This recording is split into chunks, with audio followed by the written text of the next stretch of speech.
Bir işletmede en tehlikeli cümlelerden biri şudur: biz müşterinin ne istediğini biliyoruz.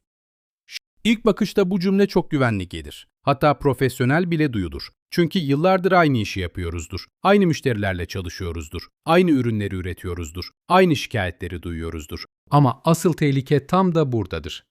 Çünkü müşteriyi tanıdığımızı düşündüğümüz anda onu gerçekten dinlemeyi bırakabiliriz. Evet, her işletmenin müşterisiyle ilgili bazı varsayımları vardır. Müşteri kaliteli ürün ister. Müşteri hızlı teslimat ister. Müşteri uygun fiyat ister. Müşteri iyi hizmet bekler. Bunların hepsi doğru olabilir ama soru şu: ne kadar doğru? Hangi müşteri için doğru? Hangi durumda doğru? Ve müşteri bu cümlelerin arkasında tam olarak neyi kastediyor? Mesela müşteri kaliteli ürün istiyor diyelim. Güzel. Ama kaliteden kastı ne? Bir tekstil müşterisi için kalite, ürünün ölçüsünün doğru olması olabilir. Bir otomotiv müşterisi için kalite, parçanın montajda sorun çıkarmaması olabilir. Bir hastane hastası için kalite, doktorun doğru teşhis koyması kadar kendisine açıklayıcı ve güven veren şekilde yaklaşması olabilir. Bir yazılım kullanıcısı için kalite, sistemin hızlı çalışması ve hata vermemesi olabilir. Bir e-ticaret müşterisi için kalite, ürünün fotoğraftaki gibi gelmesi ve iade sürecinin kolay olması olabilir. Yani kalite dediğimiz şey tek bir kelime gibi görünür ama müşterinin dünyasında çok farklı anlamlara gelebilir. İşte VOC yani Voice of Customer, Türkçesiyle müşterinin sesi tam olarak burada devreye girer. VOC'nin temel amacı sadece müşteri şikayeti toplamak değildir. Asıl amaç, müşteriye doğrudan temas etmek, onu dinlemek, beklentisini anlamak ve bizim varsayımlarımızla müşterinin gerçek deneyimi arasındaki farkı görmektir. Çünkü bazen varsayımımız doğru çıkar. Evet, müşteri gerçekten hızlı teslimat istiyordur. Ama bazen daha derine indiğimizde şunu fark ederiz: müşteri aslında sadece hız istemiyordur.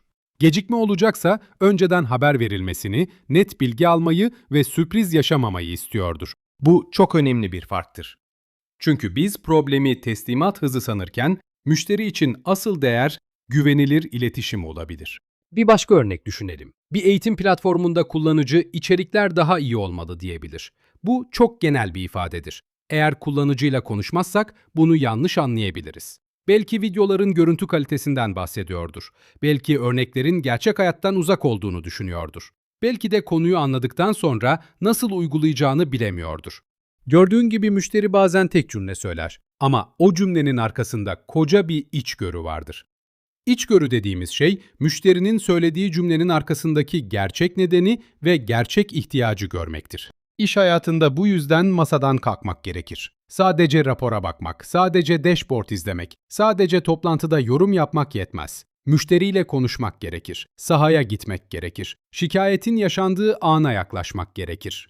Müşterinin ürünü nasıl kullandığını, hizmeti nasıl deneyimlediğini, nerede zorlandığını görmek gerekir. Çünkü müşteri sesi PowerPoint slaytlarında değil, çoğu zaman gerçek temas noktalarında saklıdır. Yalın. 6 Sigma'da VOC.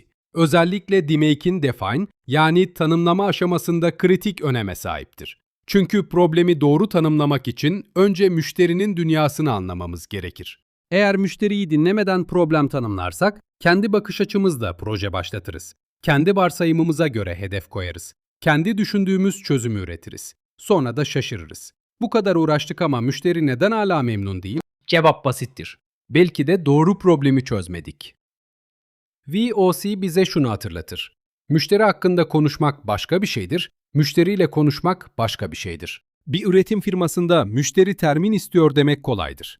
Ama müşteriyle konuştuğunda belki de asıl meselenin şu olduğunu görürsün: bana geç kalacağını son gün söyleme, ben kendi planımı ona göre yapayım. Bir yazılım şirketinde müşteri daha hızlı sistem istiyor demek kolaydır. Ama kullanıcıyla konuştuğunda belki de sorun sistemin hızı değil, hangi butona basacağını bulamamasıdır. Bir hastanede hasta kısa bekleme süresi istiyor demek kolaydır. Ama hastayla konuştuğunda beklemekten çok süreç hakkında bilgilendirilmemekten rahatsız olduğunu fark edebilirsin.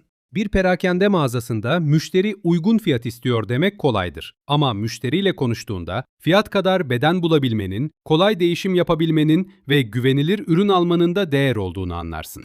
İşte VOC bu yüzden güçlüdür. Bizim bildiğimizi sandığımız şeyi test eder, varsayımı gerçeğe yaklaştırır, müşteriyle aramızdaki mesafeyi azaltır. Bugün yapay zeka bu konuda çok önemli bir yardımcı olabilir. Müşteri yorumlarını, anketleri, şikayet kayıtlarını, çağrı merkezi notlarını ve toplantı özetlerini hızlıca analiz edebilir. Tekrar eden konuları bulabilir. Hangi beklentilerin öne çıktığını gösterebilir. Hatta müşteri ifadelerini temalara ayırarak bize daha net bir resim sunabilir. Ama yapay zeka müşterinin yerine geçmez. Yapay zeka, veriyi düzenler, örüntüyü gösterir, tekrar eden konuları yakalar. Fakat müşterinin yüzündeki tereddüdü, sesindeki rahatsızlığı, ürünü kullanırken yaşadığı gerçek zorluğu anlamak için hala doğrudan temas gerekir. Bu yüzden VOC sadece veri analizi değildir. VOC, müşteriye yaklaşma disiplinidir. Şimdi küçük bir uygulama yap. Bugün çalıştığın bir süreç için 3 tane müşteri varsayımı yaz. Mesela, müşteri hızlı teslimat ister. Müşteri düşük fiyat ister. Müşteri kaliteli ürün ister. Sonra her biri için şu soruyu sor. Ben bunu gerçekten müşteriden duydum mu yoksa kendi aramızda mı böyle düşünüyoruz? Ardından en az bir müşteriyle, iç müşteriyle ya da kullanıcıyla konuşup bu varsayımı test et. Ona doğrudan sor. Bu konuda sizin için en önemli şey nedir? Nerede zorlanıyorsunuz? Bizden beklentiniz tam olarak ne? İşte VOC burada başlar. Çünkü müşteri sesi toplantı odasında tahmin edilen bir şey değil. Müşteriyle temas ederek öğrenilen bir şeydir. Ve unutma, bir toplantıda müşteri hiç konuşulmuyorsa o toplantı büyük ihtimalle sadece içeridekilerin sesini büyütüyordur.